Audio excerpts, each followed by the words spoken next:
Hello, welcome back. Hit record. That's a theme. Ryan and car. Ryan's thoughts and cars. I'm Ryan. I have thoughts, and this is in the car. I my last one. Well, the last video I recorded. I don't know how I'm going to post them, but I'll just say in one of my videos, I just talked about the self belief thing, and that's part of what got me here, and why I'm starting over a brand new life, and why I started dating, and to learn more about myself and who I am now as a person, as a 50-year-old, right? Like, it's all new to me. Never been 50 before. It was a little bit of a dark topic, but it has to be said because it isn't talked about enough.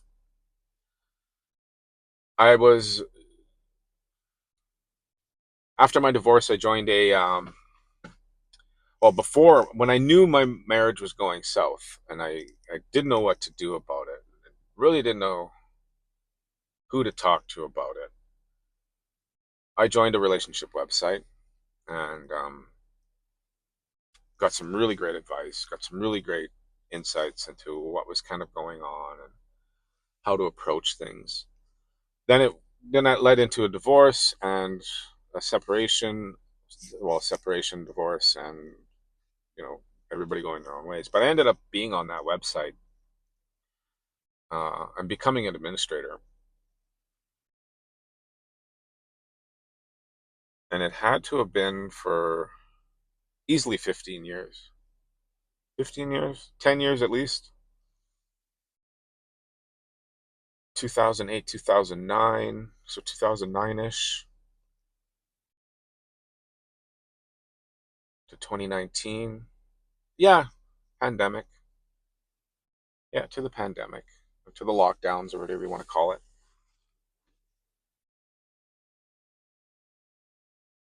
Yeah, and through that time, I was also going to, part of that time, towards the end, I was going to university as a master's in clinical psychology.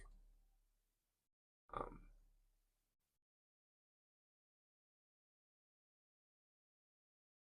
yeah.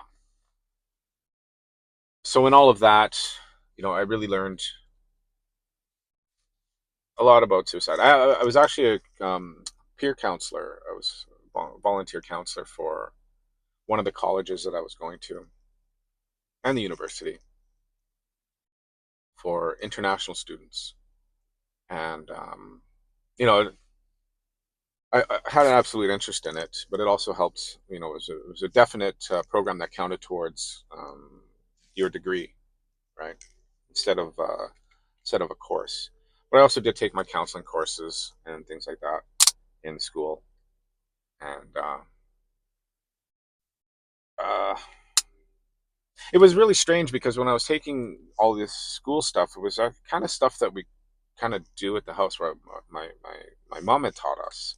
She's not a counselor or university or anything like that. It was just how to listen to people, how to treat people, how to talk to people, how to be listened, how to be heard, how to listen so that someone feels heard, sort of thing, right? And a lot of that stuff. I mean, it was broken down into sections, and you have to write a test on it in school. But all of those basic foundational things, I learned at home. We do it around the supper table, right? And I found out a lot of people don't do that. They don't have those skills. They don't have that knowledge. And then through the years, through jobs, those similar things have come up. Those basic skills. It send you to a course for communications or something stupid, and you sit there for 2 hours trying not to fall asleep, listening to somebody do bullet points, right? Uh, the most recent one is a place I work at out here, and they brought in this person for the same thing, and it was stuff that I had learned doing that the peer counseling thing where they tell you, active listening and things like that. And everybody's like, "Oh my god, this is such a shocker! I've never heard about anything like this before." And, da, da, da. And I'm like, the world isn't such a shit show. You know, Basic skills to talk to another human being is non-existent. You know, which is funny because I just finished dating. I closed off all my apps and everything like that, and that was one of the things I found, you know, while dating. And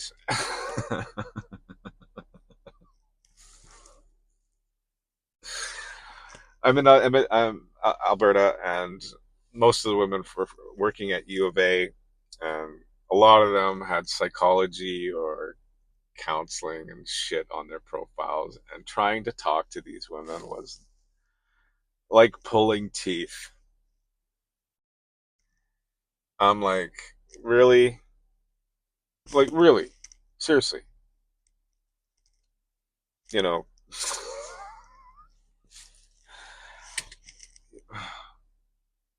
division managers, things like people whose job it is to communicate, and they get on this app, and it's like, I got to carry the community. I got to take care of the conversation. I got to take care of everything. I got to take care of the date payments. I got to take care of the transportation. I got to take care of the conversation. I got to take care of.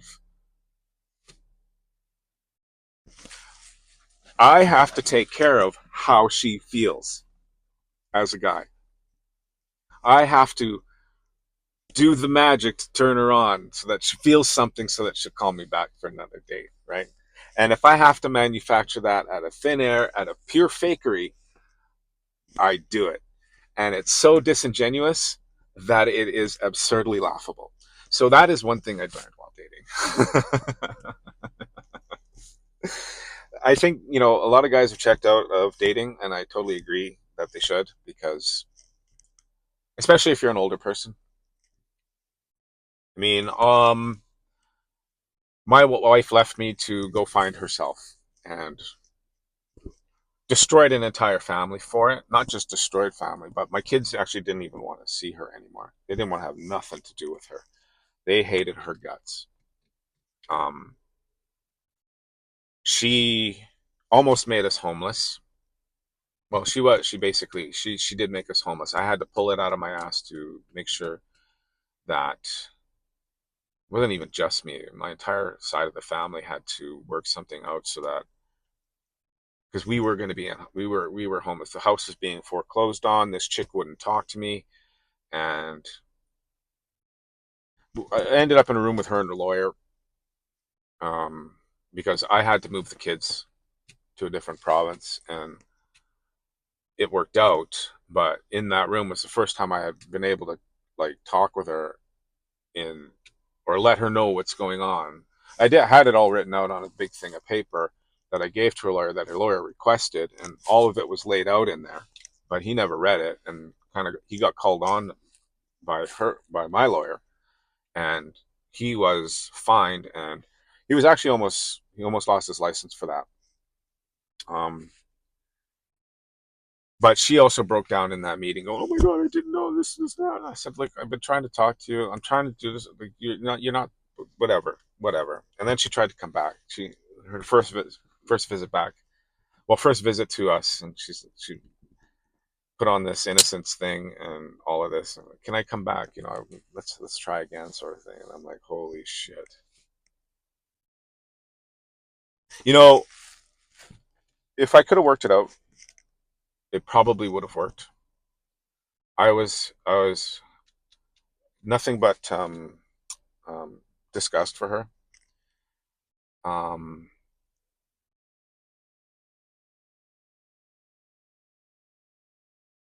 I sometimes think back and go, you know what? If I would have laid it down and said, "That's it, I own you. You have no. You want to come back and you want to do all of this? I own you. You do not have a life. You do not even have a soul or a name or anything. You do everything that I tell you to do, and that's it, right? You wanted to be happy, and you couldn't find. You want to go find yourself and all of this stuff, and you that's it. If you're signing on, it's to the death, and the only way out of this marriage is death." And to be honest with you, I did not want to do that. I did not want to be responsible for her.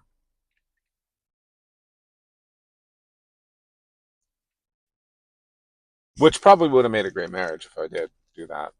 And we could have been, who knows, right? Like I really don't know. After the divorce and talking and stuff like that, I found out that she spent a lot more time in therapy than I did, and she was on a lot more medications than the antidepressant that I was on. Let's just say that. And I actually am glad that it kind of worked out the way it did, even though it didn't turn out to be the dream marriage that I had thought was going to be, right? C'est la vie. So after explaining that, I'm going to explain the dating pool because all these women, this is the dating pool. It's the same story as my ex-wife. Well, I left my husband because I lost myself and it needed to be me. I had to find myself and I wasn't happy and da, da, da. It's like, did he beat you? No. Oh, he was a narcissist. I got that early on, but women have stopped saying that now. Back when I started dating on the island, that was the first thing out of women's mouths was, oh, he was a narcissist. My ex-wife actually accused me of that when she came and visited, and I said no, and she goes, "Well, you were a narcissist." I'm like, it's the new word, right? Let's all get on that bandwagon. So yeah, and that was the dating pool, was staring, my ex marriage in the face, going, okay, so you left your husband to go find something better, and now I'm that something better, right? And so is the next guy because he's also divorced too, right? It's not something better; it's something new, right? It's something new. You were bored, and that's what happened. Not here to intentionally upset you, but this is the truth, right? As a guy out there dating, I get to stare this in the face, and I'm like, I'm so not interested. I don't care how pretty you are. You know what's going on up here in your delusional mind. I'm actually stepping back and away from that from right now until because I know what I'm after, and it's not that, right? There's a whole bunch more with that, but I just wanted to say that that's the dating pool. That's the dating. That's the majority of the dating pool. Um, the other one is women wanting to start a family at 37, 40 years old. Don't have kids, wants kids. I'm like, really? You're late to the party, lady. Do you understand? You don't understand. You're gonna you're not even gonna be old enough to be around when that kid needs help when they come of age. When they really need help from their parents, you're gonna be in the nursing home, barely able to talk because you can't remember anything because you're in dementia and all kinds of health problems, right? At a time when this kid needs you, 20 years down the road, 25, 30 years down the road when they're having trouble with their husband and kids, just like, you did. And so it's pretty selfish, I think, to put that on a child. Anyway, my time is up. I am actually going to, I gotta go do something. And thank you for thank you for your viewership. Um, Anything resonates with you, write it in the comments. That's not for me. That's for everybody else who comes to watch this video. And something that you write is very important, and somebody else will identify with it. And that's the reason I push the comments. Right? It helps me in the algorithm, but it's not why I'm doing that. I'm doing it because it really helps somebody else. And if it resonates with you, thumbs up, and I'll see you on the next one.